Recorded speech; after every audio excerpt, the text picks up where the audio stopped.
जय श्री राधे। पूज्य श्री सद्गुरुदेव भगवान के चरणों में प्रणाम। आज पूज्य श्री भाई जी कहते हैं, भगवान हमारे अत्यंत निकट हैं, सदा अति निकट ही रहते हैं, दिन रात रहते हैं, उनका बिछोह वियोग कभी होता ही नहीं। हमारा शरीर नहीं रहता तब भी वे तो रहते ही हैं, नरक में भी हमारे साथ रहते हैं, वैकुंठ में भी रहते हैं। वे कभी साथ छोड़ देंगे ऐसी तो कल्पना ही नहीं करनी चाहिए। बस उन्हें सदा चलते फिरते, खाते पीते, सोते जागते अपने पास समझना चाहिए। समझना ही नहीं चाहिए, अनुभव करना चाहिए।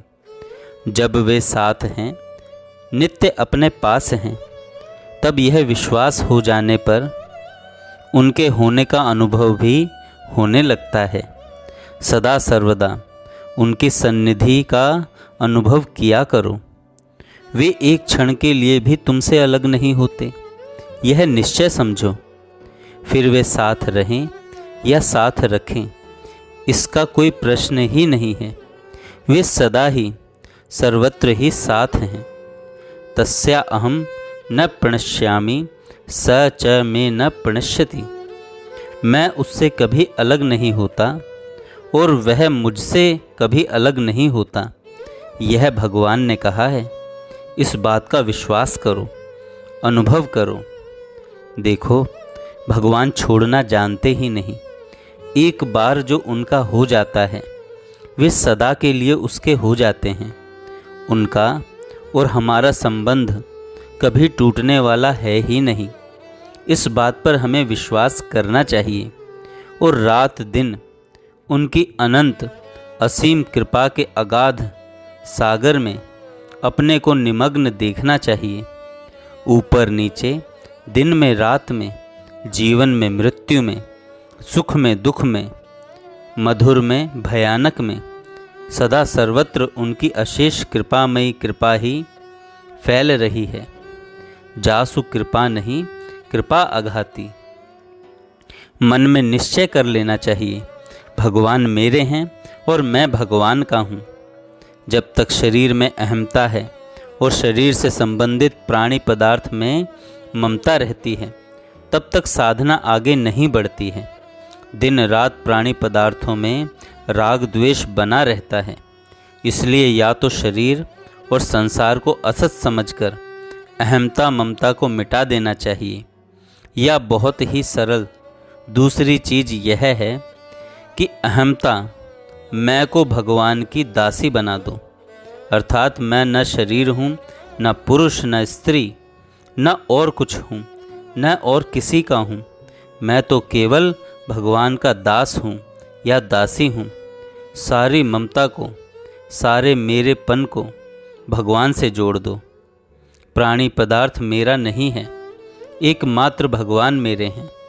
भगवान के श्री चरण ही मेरे हैं, मैं उनका हूँ और वे मेरे हैं। बस फिर अपने आप ही सारी अशांति, सारे दुख दोष दूर हो जाएंगे।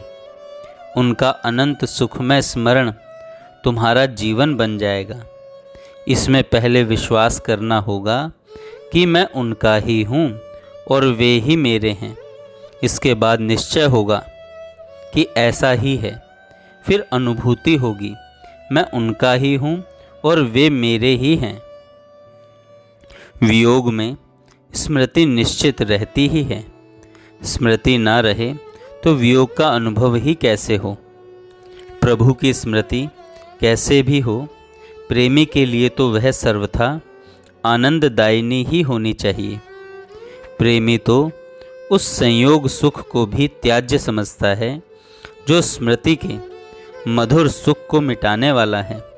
अतएव प्रत्येक वियोग की स्थिति में सुख ही होना चाहिए। यह स्मृति ही भगवत प्रेम है। नारद जी महाराज ने कहा है, तद विस्मरणे परम व्याकुलता। विस्मृति में परम व्याकुलता होनी चाहिए। भगवान को भूलने पर परम व्याकुलता होनी चाहिए।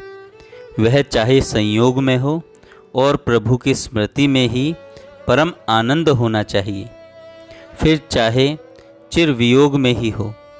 यही हेतु है कि प्रभु प्रेमी वियोग से नहीं घबराता। प्रभु की कृपा हम सभी पर सदा सर्वदा अनंत है, इस बात पर दृढ़ विश्वास कर लेना चाहिए।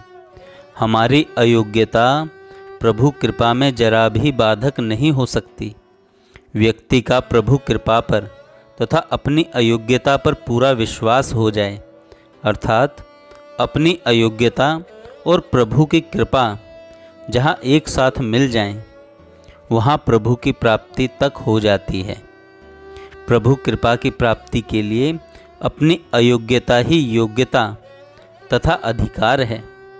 मनुष्य बेचारा किस पर क्या कृपा करे, वह तो स्वयं कृपा का भिखारी है। बस भगवान की अमोघ कृपा पर ही हम सबको विश्वास करना चाहिए। जय श्री राधे। जय श्री राधे। पूज्य